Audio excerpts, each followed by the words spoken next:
ओम शांति। आज 15 अप्रैल 1974 के अव्यक्त महावाक्य हैं। टाइटल है विघ्न विनाशक बनकर अंगद समान माया पर विजय प्राप्त करो। क्या सभी उन्नति की ओर बढ़ते जा रहे हो? चढ़ती कला की निशानी क्या है? क्या वह जानते हो? सदा लगन में मगन और विघ्न विनाशक, यह दोनों निशानियां क्या अनुभव में आ रही हैं? विघ्न विनाशक बनने के बजाय विघ्नों को देख अपनी स्टेज से नीचे तो नहीं आ जाते हो? क्या अनेक प्रकार के आए हुए तूफान आपकी बुद्धि में तूफान तो पैदा नहीं करते हैं? जैसे कोई के द्वारा तोहफा मिलता है तो बुद्धि में हलचल नहीं होती है बल्कि उल्लास होता है। इसी प्रकार आए हुए तूफान उल्लास बढ़ाते हैं या हलचल बढ़ाते हैं। अगर तूफान को तूफान समझा तो हलचल होगी और तोहफा समझा व अनुभव किया तो उससे उल्लास और हिम्मत अधिक बढ़ेगी। यह है चढ़ती कला की निशानी। घबराने के बजाय गहराई में जाकर अनुभव के नए नए रत्न इन परीक्षाओं के सागर से प्राप्त करेंगे। तो क्या ऐसे अनुभव करते हो? यह क्या हो रहा है, क्यों हो रहा है और ऐसे कैसे चलेगा? यह जो संकल्प चलते हैं इसको हलचल कहा जाता है। हलचल के अंदर रत्न समाये हुए हैं। ऊपर ऊपर से अर्थात बहिर्मुखता की दृष्टि और बुद्धि द्वारा देखने से हलचल दिखाई देगी अथवा अनुभव होगी, लेकिन उसी आई हुई बातों को अंतर्मुखी दृष्टि व बुद्धि से देखने से अनेक प्रकार के ज्ञान रत्न अर्थात पॉइंट्स प्राप्त होंगे। अगर कोई भी बात को देखते या सुनते हुए आश्चर्य अनुभव होता है तो यह भी फाइनल स्टेज नहीं है। ऐसा तो होना नहीं चाहिए। अच्छा जो हुआ वह होना ही चाहिए। अगर ऐसा संकल्प ड्रामा के होने पर भी उत्पन्न होता है तो इसको भी अंश मात्र की हलचल का रूप कहेंगे।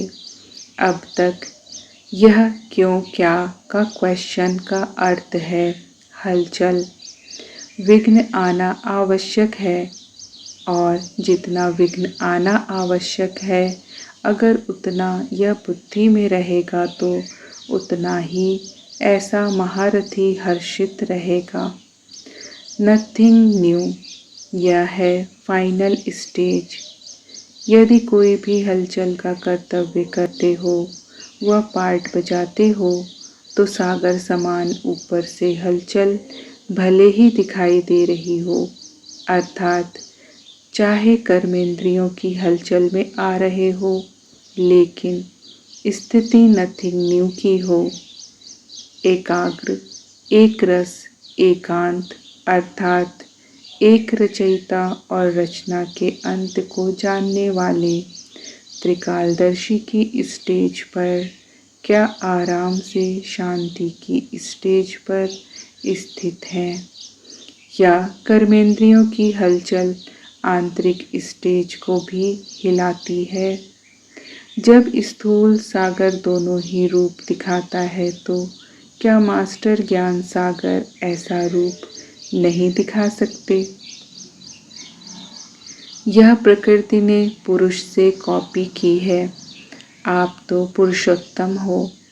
जो प्रकृति अपनी क्वालिफिकेशन दिखा सकती है क्या वह पुरुषोत्तम नहीं दिखा सकते? अब समय किस ओर बढ़ रहा है यह जानते हो? अति की तरफ बढ़ रहा है। सभी तरफ अति दिखाई पड़ रही है। अंत की निशानी अति है।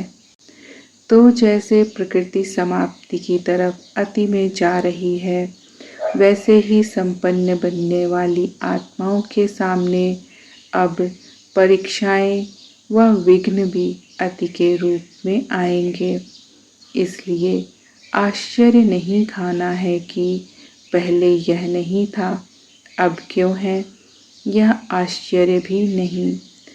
फाइनल पेपर में आश्चर्यजनक बातें क्वेश्चन के रूप में आएंगी, तब तो पास और फेल हो सकेंगे।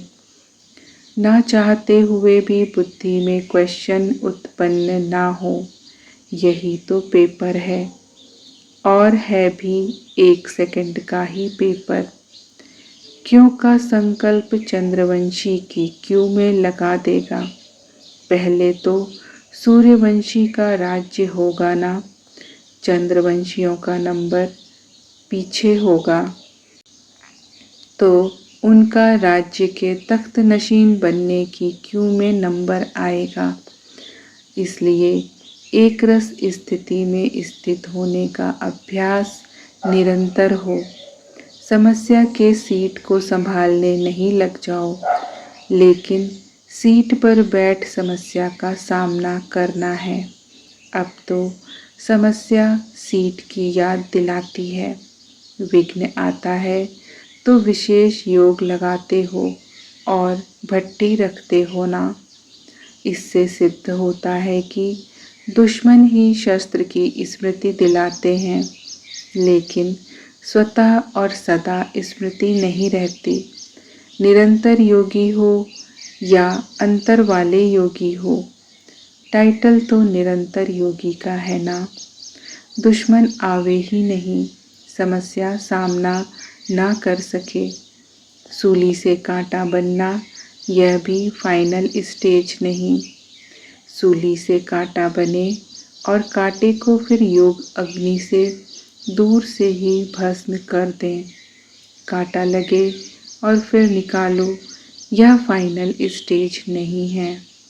कांटे को अपनी संपूर्ण स्टेज से समाप्त कर देना है, यह है फाइनल स्टेज। ऐसा लक्ष्य रखते हुए अपनी स्टेज को आगे चढ़ती कला की तरफ बढ़ाते चलो। बड़ी बात को छोटा अनुभव करना। इस स्टेज तक महारथी नंबरवार यथाशक्ति पहुँचे हैं। अब पहुँचना वहाँ तक है जो कि अंश और वंश भी समाप्त हो जाए। आप सभी हिम्मत, उल्लास और सर्व के सहयोगी सदा रहते हुए चल रहे हो ना। कलयुगी दुनिया को समाप्त करने के लिए व परिवर्तन करने के लिए, माया को विदाई देने के लिए संगठन अर्थात घेराव डाला हुआ है ना। मजबूत घेराव डाला हुआ है, यह बीच बीच में कोई ढीले हो जाते हैं अथवा थक तो नहीं जाते या चलते चलते रुक तो नहीं जाते हो ना। ना आगे बढ़ना न पीछे हटना, जैसे थे वैसे रहना, वह पाठ तो पक्का नहीं करते हो। समय धक्का लगाएगा तो चल पड़ेंगे, ऐसा सोच जहाँ के तहाँ रुक तो नहीं गए हो। किसी के किसी प्रकार के सहारे का इंतज़ार करते हुए खड़े तो नहीं हो गए हो। तो ऐसी स्टेज वालों को क्या कहेंगे। क्या इसको ही तो अंगत की स्टेज नहीं समझते हो।